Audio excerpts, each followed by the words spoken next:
बहुत समय पहले घने जंगलों, चमकते झरनों और ऊंचे किलों से घिरा एक विशाल राज्य था, अमरसार। अमरसार का राजा विक्रमादित्य अपनी दया, बुद्धिमानी और शौर्य के लिए दूर दूर तक प्रसिद्ध था। लेकिन उससे भी अधिक चर्चित थीं उसकी 3 रानियां।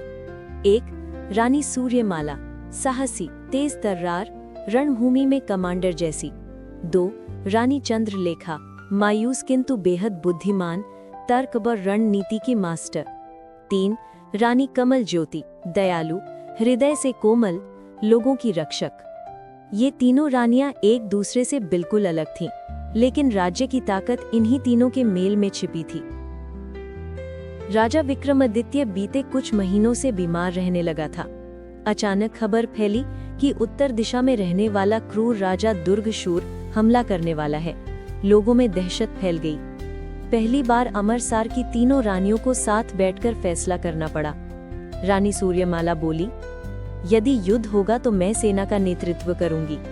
रानी चंद्रलेखा ने विरोध किया, युद्ध आखिरी रास्ता होना चाहिए, हमें पहले रणनीति बनानी होगी। रानी कमल ज्योति बोली, हम अपने जनता को खतरे में नहीं डाल सकते, पहले सुरक्षा सुनिश्चित करें।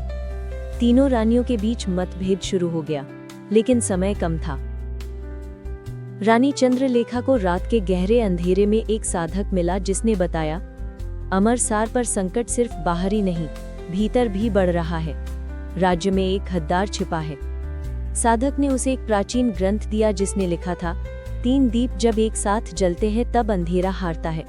ये संकेत था, राज्य को बचाने के लिए तीनों रानियों को एकजुट होना पड़ेगा। दुर्गशूर की सेना सीमा पर पहुंच चुकी थी। रानी सूर्यमाला अपनी तलवार लेकर मोर्चे पर उतरी। उसके नेतृत्व में सेना ने पहला हमला रोका, लेकिन युद्ध कठोर था। उसी दौरान उसे एहसास हुआ, अगर रणनीति न हो, अगर जनता सुरक्षित न हो, अगर भीतर से गद्दारी हो, तो युद्ध जीतना असंभव है। वो पहली बार दोनों रानियों की सोच को समझने लगी। कमल ज्योति युद्ध नहीं लड़ती, लेकिन युद्ध के समय दिलों का सहारा वही थी। वो गांव-गांव जाकर लोगों को सुरक्षित स्थान पर पहुंचा रही थी।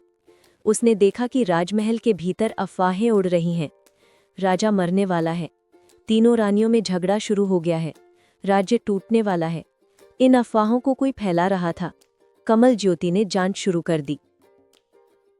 रानी चंद्रलेखा की जांच और कमल ज्योति की खोज ने एक नाम उजागर किया, सेनापति रुद्रतेज, जो वर्षों से राज्य का भरोसेमंद अधिकारी था। वो दुर्गशूर के साथ गुप्त संपर्क में था। तीनों रानियां एक ही जगह मिली और पहली बार बिना बहस के एक मत हुईं।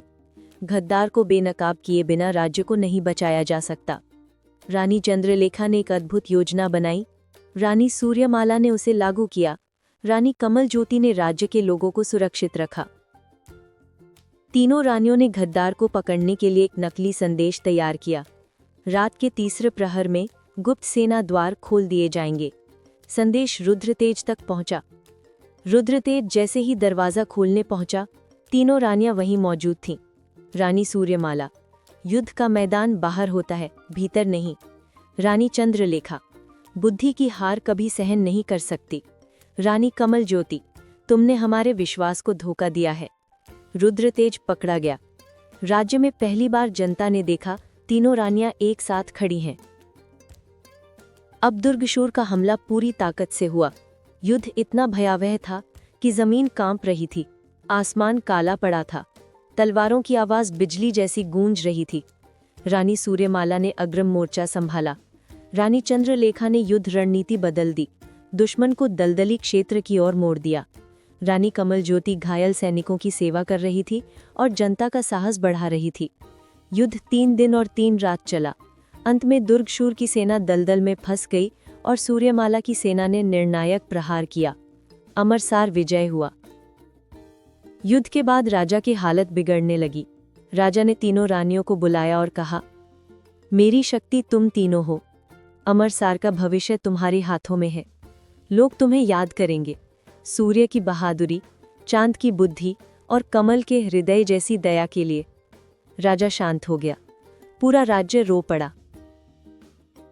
राजा के बाद तीनों रानियां एक साथ शासन करने लगी। सूर्यमाला ने सेना को सबसे मजबूत बनाया। चंद्रलेखा ने राज्य में शिक्षा और विज्ञान का विकास किया। कमल ज्योति ने अस्पताल, सराएं और किसानों के लिए योजनाएं बनाईं। अमरसार आने वाले वर्षों में इतिहास का सबसे समृद्ध और शांतिपूर्ण राज्य बन गया। लोग कहते, जब 3 दीप एक साथ जले, अमरसार जगमगा उठा।